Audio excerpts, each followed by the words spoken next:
sekarang Naura ini udah bukan teenager lagi ya, udah masuk ke 20, udah mau 20 tuh hitungannya 21 udah dewasa. Menuju 20 dewasa terakhir. Udah nggak teen lagi kan, Udah nggak teen. Gimana sih? Aku tuh juga kayaknya harus siap-siap ya. Mungkin beberapa tahun lagi gitu. Apa sih yang harus dipersiapkan gitu? Punya anak cowok juga, umurnya sekarang 18. Anakku 10 aja, aku tuh udah ketar-ketir gitu kayak harus gimana sih? Kita tuh kadang-kadang jadi orang tuh pengen kelihatan cool, ya nggak sih? Iya. Saat gitu. Karena kan kita ngerasain dulu jadi anak yang terlalu dikungkung juga tiba-tiba kalau lepas kayak kerbau lagi pada ini gitu kan. Tapi kalau misalnya kita juga nggak mungkin denial, pura-pura nggak tahu gitu anak nggak ngapain gitu kan, nggak mungkin juga. Apalagi sekarang dunia sosial media gitu. Ngadepinnya gitu satu sama lain biar saling terbuka. Terus mungkin boleh ditambahin dari Ustadz, kalau sebenarnya tuh parenting tuh kan nggak pernah ada yang apa ya, nggak ada yang pakem karena setiap orang tua beda caranya, setiap anak beda caranya gitu. Kalau kakak gimana? Kakak dulu. Kalau dari aku sih, ya kebetulan mama sama papa tuh emang punya peraturan. Dibilang banyak tuh banyak gitu. Dibilang posesif agak, tapi mereka sangat mencoba untuk memperbolehkan aku atau membebaskan aku gitu. Dalam kondisi rulesnya diikutin. Dan kebetulan aku juga orangnya tuh nggak terlalu seneng keluar rumah. Jadi aku lebih seneng ngumpulin orang ke rumah. Ya, tapi lebih enak kayak gitu sih. Iya, jadi kumpulin orang ke rumah pulang jam 3, jam berapa itu teman-teman aku pulangnya jam segitu atau jam 12 gitu. Even tapi jam di rumah gitu, nggak ngelayap gitu kan. Iya, pokoknya tuh kalau ngelayap mama papa tuh ngasih rules jam 12 tuh harus udah kayak mau pulang atau enggak udah di rumah gitu. Tapi ngelayap biasanya bareng juga. Biasanya bareng juga gitu. Ikut gitu ya. Karena kan gitu satu ya. circle. Satu circle.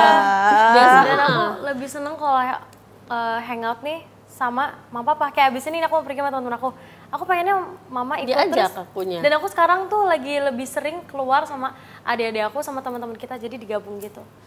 Oh gitu. Lebih nyaman. Tapi kan kadang-kadang maksudnya gimana gitu caranya sebagai orang tua, anak-anak tuh jadi menginginkan kehadiran orang tua gitu kan, kadang-kadang banyak juga kan kayak aduh udah apa mungkin memberikan anak-anak ini keleluasaan juga, diposesifin juga kan, karena kalau anak diposesifin banget kan juga kitanya juga ya namanya juga kan hormon-hormon sok taunya ada, pengen ini itu nggak mau diikutin, tapi ini anak-anak malah gimana cara resep-resepnya supaya anak tuh pengennya diikutin terus gitu sama kita, sampai kadang-kadang gitu, mama juga pengen me time gitu kan, kadang-kadang kan ada sih kayak gitu. Apa ya, mungkin kalau di rumah tuh terbiasa kita ngobrol, terbiasa mungkin dari kecil tuh anak-anak tuh kalau di meja makan menceritakan apa kegiatan mereka seharian gitu. Jadi kayak oh nanti masing-masing nih cerita aku gini, terus jadi kayak diskusi satu meja makan. Naura juga kayak gitu. Jadi mereka tuh mungkin sudah tanpa mereka sadar mereka tuh percaya bahwa tuh tempat bercerita yang paling nyaman tuh di rumah sendiri, itu sama keluarga sendiri, sama orang tuanya. Jadi mungkin karena itu udah terbiasa dan terbentuk, itulah yang membuat akhirnya mereka tuh lebih nyaman apa-apa tuh bareng sama keluarga. Kita kasih space banget untuk anak-anak, untuk privasinya mereka karena itu haknya mereka kan. Jadi pada saat mereka membutuhkan itu, kita cuma bilang, nah setiap rumah pasti punya aturan. Mama, papa, aturannya begini, mungkin nggak akan sama dengan orang tua yang lain. Nah, suka nggak suka, aturan itu sama-sama kita jalanin. Karena kalian pun belajar jadi anak, kita pun belajar jadi orang tua. Jadi sama-sama. Jadi kalaupun ada yang salah di anak, kalian harus terima kalau kita ngasih nasihat. Sebaliknya juga gitu, kalau orang tua yang salah, kita fair-fairan, kalian kasih tahu ke kita, jadi kita juga harus saling nerima gitu. Jadi saling belajar kan. Nah, kadang-kadang aku juga justru aku sering melibatkan anak-anakku untuk curhat. Jadi kalau misalnya aku butuh mereka untuk, menurut kamu gimana kak? Menurut kamu gimana bang? Jadi mereka juga merasa kayak andil mereka tuh juga mereka tuh merasa aku berguna ya buat ibuku tuh nggak cuman untuk sebagai anak, tapi sebagai teman juga gitu. Jadi mungkin itu yang akhirnya tuh membuat mereka insya Allah mereka nyaman dan selalu kepengen tuh dekat gitu. Mungkin itu dulu kali yang dibentuk dari awal. Dan itu tanpa sengaja sebenarnya sih. Karena pas begitu udah nikah, aku tuh lebih, misalnya sama suami tuh lebih, kemana-mana tuh lebih nyaman ada suami gitu. Ya kan, walaupun sama teman-teman pasti sama teman-teman. Cuma karena teman-teman juga pasti mereka udah dengan sibuk dengan keluarganya dan segala macem. Terus kalau ada aktivitas aku juga biasanya selalu bawa anak-anak kan. Karena memang anaknya tuh rentet. dia setahun, aku hamil, setahun lagi hamil. Beda Jadi setahun. beda setahun, bedanya 2 tahun, tapi pas begitu setahun kan hamil. Iya, aduh, Berarti ya kan Allah, per 2 kebayang. tahun, kalau kerja tuh jadi angkut semua kan. Jadi Iya. emang udah terbiasa dengan konsep yang gotong royong. Maksudnya kemana-mana diangkut bareng. semua. Kemana-mana bareng kayak gitu. Jadi mungkin itu yang membuat pola-pola yang dari awal itu kebentuk sampai sekarang akhirnya mereka alhamdulillah juga trust sama orang tuanya, dan kita pun juga harus bisa mencoba masuk ke dalam dunia mereka yang sekarang tuh kan udah berubah banget Iya, ya. benar. Zaman kita dulu kayak gimana, sekarang tuh sosial media Beda mereka bisa banget. ngeliat apa aja, bisa Iya. dengar apa aja. Ini mau 20 tahun dengan segala curhatnya, yang Bevan yang dengan curhat mau masuk kuliah, setiap hari stres, mesti ngerangkulnya gimana, Iya. yang ini mesti ngerangkul Yang gimana, kecil yang belum bayi. belum Ah, bayi, Tuhan. yang itu yang kita mau berangkat dia langsung mama pergi terus, nggak ajak aku, dramanya Ah, ada. Jadi kan iya, mesti beda drama ya. kita yang harus eling kan sebagai orang tua, Benar. yang ekstra belajar dan ekstra kita tuh kan di sini dipercaya untuk jadi orang tua, berarti kita yang harus banyak-banyak cari ilmunya dulu nih, bagaimana Iya. supayanya nih kita bisa eling terus, bisa balance hidupnya gitu loh, terus bisa jadi contoh buat anaknya Iya. sendiri. Itu sih, jadi memang peran orang tua tuh dari kitanya dulu nih, kita yang bikin PR-nya kita harus kerjain Iya. dulu nih di awal, supaya nanti pas begitu mereka butuh A, B, C, kita tuh bisa menjawab, bisa memenuhi gitu sih. Kalau di Pak Ustadz, ada yang mau ditambahin nggak? Mungkin dari sisi agamanya, sebenarnya gimana sih kita harus bersikap sebagai orang tua gitu? Apalagi kan ini dengan perubahan zaman, kadang-kadang kita mau terlalu strict, kok anaknya kabur, jadinya di belakang kita gitu kan. Tapi kadang-kadang kalau kita menerima kenyataan, misalnya anak nih mau jujur-jujuran banget nih ya, yang bener-bener gitu, apakah kita juga bisa menerimanya gitu kan? Iya. Itu kan Iya. dilema gitu Pak Ustadz. Ya, walaupun beda zaman dan kita juga dapat nasihat ya bahwa dikembangkan pendidikan itu juga sesuai zaman, tapi memang pada dasarnya fundamentalnya tetap sama. Pilar utama pendidikan di dalam Islam itu cuma 2, nggak ada lagi. Nanti sisanya tinggal bicara teknis, yaitu yang satu doa, 2 keteladanan. Karena wajib banget, dan bicara tentang doa bahkan ini sebelum Nabi diperintahkan untuk mendakwahkan di tempat yang segitu, Arab zaman dulu ya, masih ada perbudakan dan yang lain-lain, berhala dan yang lain-lain. Nabi pertama ternyata disuruh untuk dengan doa dulu, diperintahkan untuk bangun tahajud. Maka bismillah itu, satu doa insya Allah sih nggak akan lepas ya. Tapi yang kedua memang kita perlu keteladanan, karena kadang mungkin ada ucapan kayak gini ya, kalau orang udah sukses, dia kentut juga dianggap kata mutiara gitu. Tapi kalau misalnya belum jadi apa-apa, kita mau ngucap seindah apapun, dia nggak mau denger, dianggap kentut. Makanya ada dorongan untuk, ayo, Nabi salah satu kunci suksesnya selain beliau ngedoain, beliau tuh teladan. Sahabat itu kalau bicara jujur, ada yang pernah kena fisik loh sama Nabi, ada yang pernah dijewer, ada yang pernah kepukul perutnya pakai kayu, meskipun tidak jelaskan sengaja atau tidak disengaja. Tapi nggak ada satupun yang pernah dendam, benci, dengki. Kenapa? Teladan. Beliau itu keren. Maka ada dorongan, ayo kalian tuh harus jadi orang tua yang keren, terserah sukanya apa. Karena kita pernah survei ya, di sekolah-sekolah, sekolah Islam terutama, diminta anak-anak tuh dibagiin kertas, kasih waktu 5 menit, tolong tuliskan keutamaan orang tua kalian, kelebihannya apa. Itu mah jangankan 5 menit, setengah jam juga masih bingung, apa bagusnya si mama. Anak-anak udah bingung kayak gitu. Melihat tangan ini masih biru, ini bekas kemoceng masih ada, jadi kan bingung. Tapi ketika akhirnya ada, walaupun sedikit, ada anak yang sampai minta kertas lagi ke gurunya, karena belum selesai menuliskan keutamaan orang tuanya. Dan ketika dilihat, anaknya lebih beradab, lebih cepat menyerap ilmu, orang tuanya pun jadi manfaat di masyarakat. Dan yang paling unik ketika ditanya, siapa idola kamu selain Rasulullah? Jawabannya, papa sama mama. Kalau udah nancep itu, kita jangan bilang yang, dek, jangan, cukup. Daripada misalnya, dek menurut teori ini, bahwa segala macam. Apa sih? Orang anak tuh makin gede tuh makin bisa ngelihat. Kamu tuh layak emang saya dengar. Termasuk ke gurunya, termasuk ke tetangganya, kepada siapapun. Anak tuh makin bisa mikir kayak gitu. Makanya ada dorongan untuk, yuk, jadi orang tua yang memang mengagumkan. Minimal kalau kita pengen anak itu ngelakuin sesuatu, contoh ngapalin Quran, kitanya duluan juga. Karena anak misalkan, dek, aku ngingetin anakku sholat kok.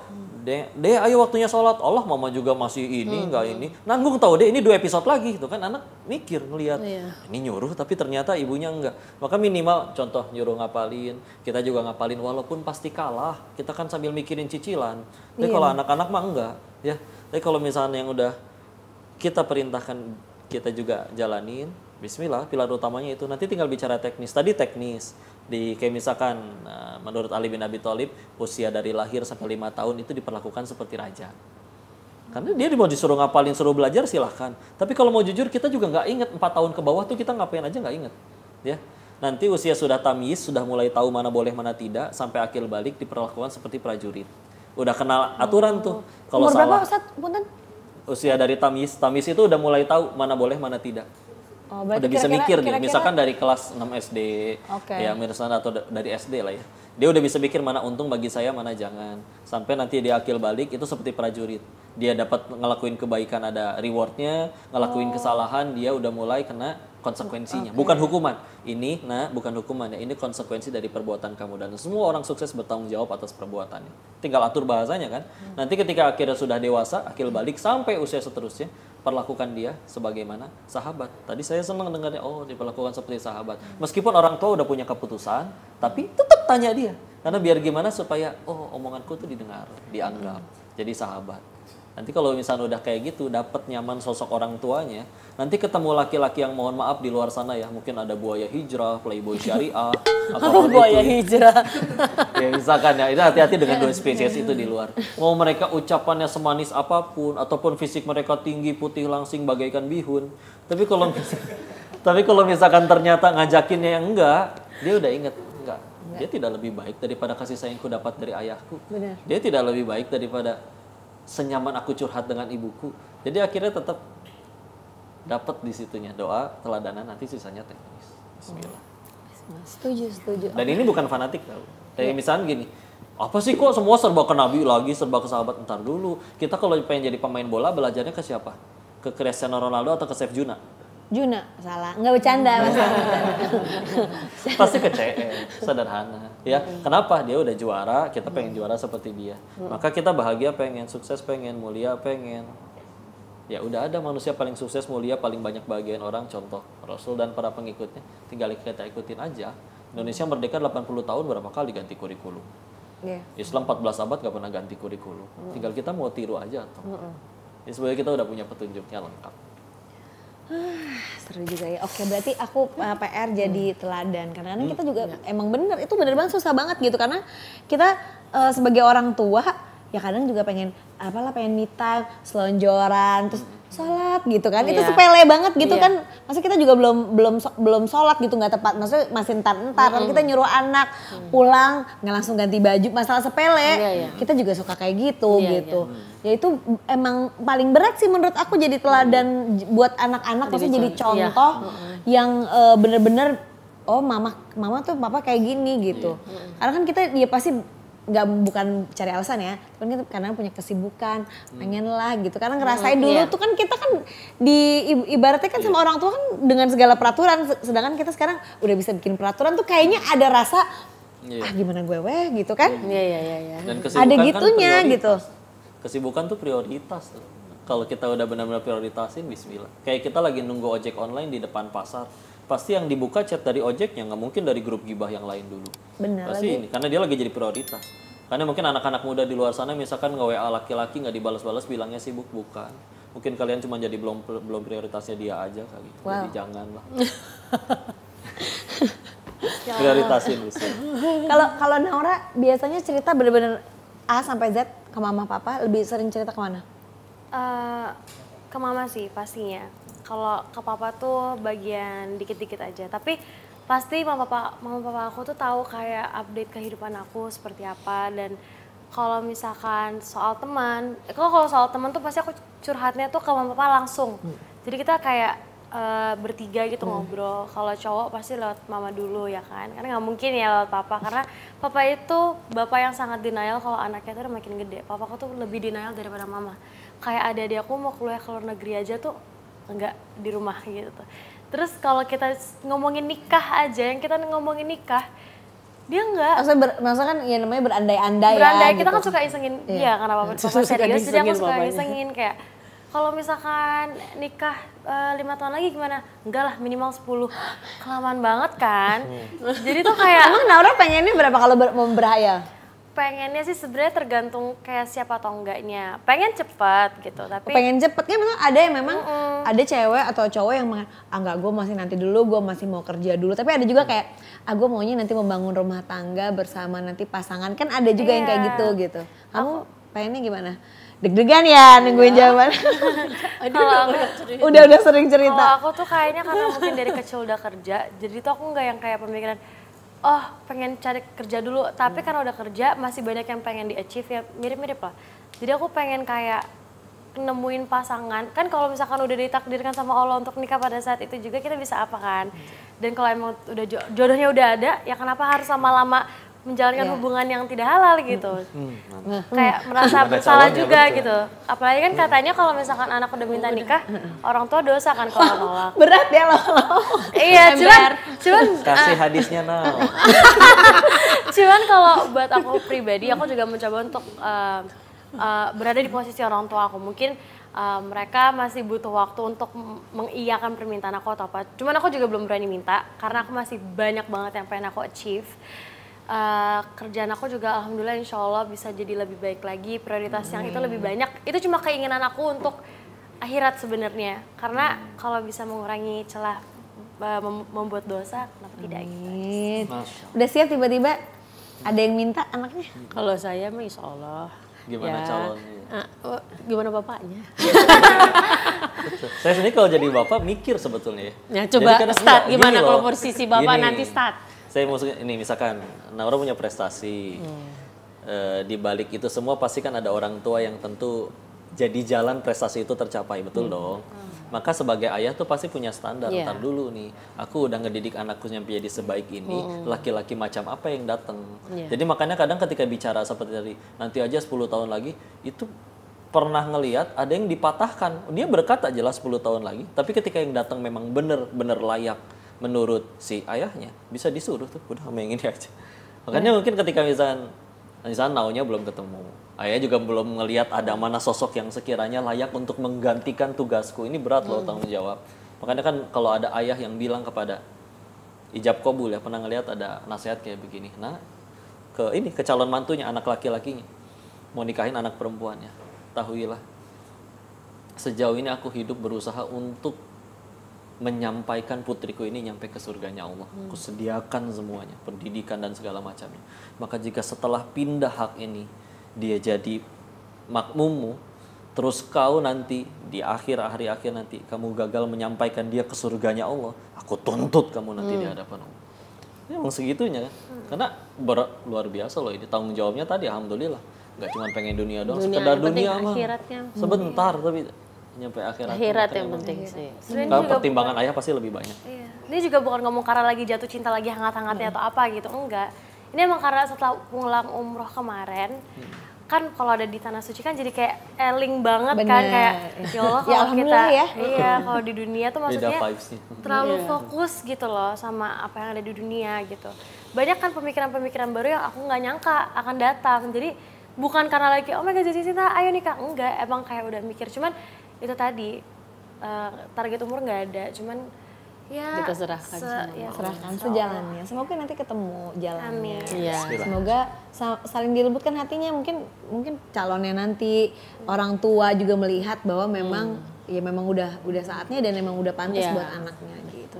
Kalau kesibukan sekarang Naura sibuknya apa? Ibu Nola sibuknya apa? Kalau Kodani sudah jelas, masa tiba-tiba main sinetron kan mungkin ya. Ya walaupun mungkin sih kan seperti ada tawaran itu main film sama sinetron. Bener. Kalau lagi jadwalnya kampanye ada yang nawarin latak politik. Film udah ada. Sinetron juga ada. Ustadz mau. Terus mau nggak main sinetron? Sejauh ini jadwal yang diminta semuanya bentrok dengan yang memang kalau kajian kan kadang ada yang udah minta dari tahun lalu, ada yang udah minta 6 bulan lalu, jadi bentrok. Aduh, lagian kayaknya nggak bakat juga sih di situ. tapi tidak, maksudnya nggak pernah bilang nggak mau gitu kan, tapi kan tidak menutup kemungkinan lah. Bahkan dulu kan sebelum akhirnya di jalan yang sekarang ya, dulu sempat mikir gimana ya, mungkin coba main atau entah sinetron, bahkan dulu pernah ada yang nawarin jadi boyband 2012. Oh my god. Cuman ya sudah ya, ternyata nggak ada jalannya. Ternyata terbukti jalan. dari zaman sekolah ngeband juga nggak pernah menang. Jadi ya sudah, oh bukan di situ kali jalannya. Ternyata itu pertolongan. Ternyata itu pertolongan bener juga sih. Kalau ini Bitri? Bitri Idolaku. Bitri itu masih show off air aja sih, tapi yang belum terlalu sering karena Widi juga sibuk dengan syuting di film. Aku juga kemarin juga syuting series barengan sama Naura. Jadi apa jadi ibunya? Enggak. Jadi mertua. Hah? Iya. Jadi mertuanya dia lagi. Oh gitu? Iya. Bareng, ini udah tayang? Udah ini lagi masih main. Oh kita lihat teasernya kali ya, bareng-bareng ya. Mengikhlaskan apa saja ya Allah, asalkan Kinan kembali kepada aku ya Allah. Aku gak akan pernah bikin kamu nangis lagi. Kapan kamu jadi anak yang berbakti sama Mami? Maksudnya Kinan harus nikah lagi? Kamu jadi sama aku malah bikin aku nangis, tapi kamu ingkari jadi kamu sendiri. Semua ini aku lakuin demi kebaikan kamu juga. Gak ada kebaikan yang lahir dari kebohongan, Kinan. Oh gitu, jadi ceritanya jadi mertuanya. Mertuanya, ini kan season 2. Ini season 2, jadi season pertamanya itu dia dinikahkan secara ta'aruf lah. Oh sama si gitu. laki-laki pilihan Bundanya. bundanya. Dia santri. Dia santri ceritanya. Siapa? Si Kinan si Berarti cowoknya. anaknya. Anakku. Oh, cerita. Terus dinikahin. Cuman aku nggak tahu waktu dia dinikahin karena aku sempat ngusir dia dari rumah. Ada masa lalunya dia ada buruk masa lah. lalu. Dia tinggal di pelik ya? pesantren. Konflik terbaru konflik. season 2-nya nih. Nah, ini ini season ibunya kedua. dateng. Iya. Ibunya datang betul. Gimana? Ustaz. Enggak, tuh Season 3 pertanyaan. siapanya datang. Ini kan sekarang pacarnya Naura kan? Iya. Yang jadi Kinan. Yang jadi Kinan pacarnya Naura. Itu dari sebelumnya memang udah pacaran? Dari sebelum syuting yang season 1 udah pacaran. Jadi nggak cinlok. Oh jadi nggak cinlok? Oh kirain. Nggak mau dia. Nggak mau cinlok. lagi cinlok. Nggak mau lagi. Nggak mau lagi. Saya cinlok Cina lokal. Bener juga. Ustaz lama-lama kayaknya cocok deh. Kalau jadi pelawak aja ya. Bisa loh. Bisa loh. Oh gitu. Terus habis itu gimana rasanya satu lokasi pacar juga, terus ada mamah juga, ada siapa lagi di situ? Ada Sarah Sehan sebagai bundanya dia. Oh bundanya. Ada Irgi juga sebagai ayahnya dia. Jadi semuanya tuh kayak ngumpul semuanya di situ Ngumpul ya. di situ. Bareng.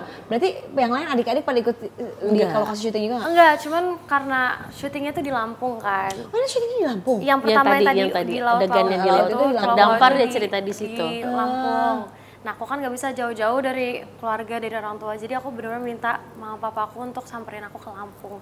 Dimana itu pulau itu ada 2-3 jam lagi dari kota Lampungnya. Jauh. Jadi mereka bener datang sama adik-adik aku. Itu bener datang kecuali ada aku yang cowok. Jadi semuanya pada datang lah, kayak datang Nemenin juga. dia Mama syuting. papa datang nemenin aku syuting. Berapa lama itu syutingnya?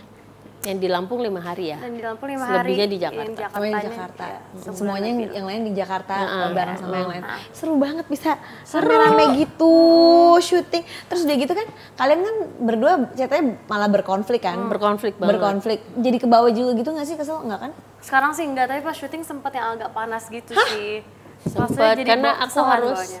memposisikan justru si cowok ini yang jadi anak aku gitu loh. Sudah gitu beneran pacarnya dia lagi gitu. Jadi kan nyebelin kan, gitu jadi kan kemana ya. mesti gimana, sementara aku harus yang selalu panas gitu loh sama, karena dia tuh anak cowok satu-satunya, papanya udah meninggal, kakaknya meninggal yang cowok.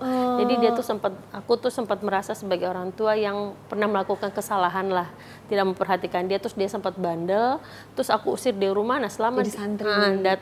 aku nggak tahu kabarnya dia gimana, ternyata dia tinggal di pondok, dia dihidupkan dia dibimbing sama orang tua di sana, diganti namanya dari Angkasa ke Kinan. Jadi sampai terus tiba-tiba udah nikah dan segala macam. Jadi begitu dia ada lagi, aku tuh udah merasa sebagai orang tua yang aduh aku udah banyak melakukan kesalahan. Kayaknya gue udah banyak berapa tahun tuh nggak memperhatikan dia, jadi pengen balas dendam, pengen sayang. Ngerti gak sih, pengen ngerangkul anaknya gitu. Anaknya. Cuman dia campur caranya aduk lah. campur Oh ini juga tangan. udah berubah, ini anak juga Iya. sekarang. Nah Pak Ustadz, kalau misalnya ini kan dari cerita series ini gitu, orang tua ini, sedangkan kan orang tua tuh menyampuri urusan anak yang sudah berumah tangga gitu. Dipikir kan kayak kebanyakan orang tua kan ngerasa kayak masih punya hak, apakah benar gitu. Sedangkan mungkin anak-anaknya udah berumah tangga, punya rumah tangga sendiri gitu Pak Ustadz. Tergantung, ada satu sisi di mana wajib dicampuri, ada yang di sisi dimana nggak boleh diinin sama sekali. Patokannya apa? Syariat. Ya. Jadi ketika memang ternyata misalkan ada yang rumah tangga kan memang asal ya, terus akhirnya belum punya kesiapan ilmu, akhirnya ada misalkan mohon maaf dosa-dosa atau pelanggaran yang terjadi, maka misalkan orang tua yang sayang dan ngerti aturannya seperti apa sebaiknya, ahsannya seperti apa, memang wajib memberikan nasihat. Walaupun dianggapnya mungkin mencampuri atau gimana. Tapi kalau misalkan ternyata sudah benar-benar dua-duanya dalam ketaatan, tidak ada pelanggaran syariat yang dilakukan, orang tua cuman ikut ya, mungkin belum ada ilmunya, jadi malah ngerekcokin atau bahkan ada perintah-perintah yang nggak boleh sebetulnya secara syariat, maka ya tidak wajib didengarkan. Makanya tergantung nanti kondisinya seperti apa dalam prakteknya, baru hukum itu bisa diambil. Seperti itu, fleksibel sih hukumnya. Fleksibel ya. Nah ini pasti pada banyak yang penasaran nih Besti, coba kasih tahu, Now bisa nonton di mana? Santri Pilihan Bunda 2 bisa nonton di video original series, cuma di situ nggak boleh nonton yang bajakan ya. Nggak boleh, banyak bajakan ngeselin banget. Di mana dia dikasih? Iya, jadi harus nonton di video aja. Di murah video. Banget. Ya, bayar Berapa sih? Cuma 5.000 itu apa sih? Iya, berlangganan dulu tuh bayarnya cuma berapa puluh ribu. Kalau mau express tambah cuma deh. 5.000. Express itu mesti Biar lebih episode yang cepet. lebih Sekarang masih kan pada nungguin baru kan? episode 2 yang reguler ya. Nggak kenapa juga ini semua besi-besi di rumah tuh harus banget nonton yang kedua ini. Kalau misalnya yang pertama belum nonton bisa tetap nonton yang ini nggak? Ya, karena alhamdulillah yang pertama tuh jadi series yang mendapat penonton terbanyak. Seriesnya, jadi kita dapat penghargaan series di season pertama di tahun 2004, series paling 2024 dengan penonton yang terbanyak. Berapa tahun 2004? 2024 penontonnya paling terbanyak untuk series Santri Pilihan Bunda, maka dibikin yang kedua, insya Allah itu juga bisa ya lebih banyak lagi penontonnya, dan makanya kenapa harus nonton ya itu karena mengulang kesuksesan yang pertama. Karena alhamdulillah ceritanya diterima oleh semua kalangan dan ini sangat banyak sekali ilmu yang pastinya didapat ya, karena ceritanya relate banyak kan cerita yang orang tua yang ikut campur dalam urusan rumah tangga, ada yang tentang bumbu-bumbu dalam rumah tangga sendiri itu seperti apa, terus masalah-masalah hal-hal yang sangat sensitif tapi terjadi, terus gangguan dari luar dan seperti apa, ini semuanya memang berdasarkan memang cerita-cerita yang real sehari-hari gitu. Kalau misalnya yang pertama belum nonton, nonton kedua bisa langsung nonton atau bisa langsung ngerti atau harus nonton yang pertama dulu? Sebenarnya kalau dibilang ngerti bisa, cuman kayaknya akan lebih nonton dari kalau pertama nonton sih. dari Nonton yang pertama dulu tuh. Kalau yang pertama tuh gemes-gemes gimana? Karena kan dia menolak dulu cintanya ya. Gak Itu mau dicarufin. Pacaran sama asisten dosen yang toksik banget. Terus bundanya ngeliatnya, udahlah kamu nikah aja sama dia. Pilihan bunda ini yang santri ini. Karena dia juga image-nya atau karakternya Ariza dulu sebelum dinikahin ketemu si santri bandel. Oh bandel, jadi udah deh biar cepet aja deh gitu, biar cepet suruh nikah aja gitu iya, kan. begitu. Ya, tapi kalau itu bisa nyenengin orang tua saya mah udah. Itu. Tuh dengerin. Karena kadang mereka bahagianya bukan yang repot-repot, nggak minta dibeliin planet, nggak pernah dibeliin ini juga. Gitu. Jadi ya dengan kalau sehal kecil itu juga udah senang ya sudah. Seneng. THR uang kertas atau THR transfer? Transfer. Dua-duanya boleh asal ngasih jangan minta.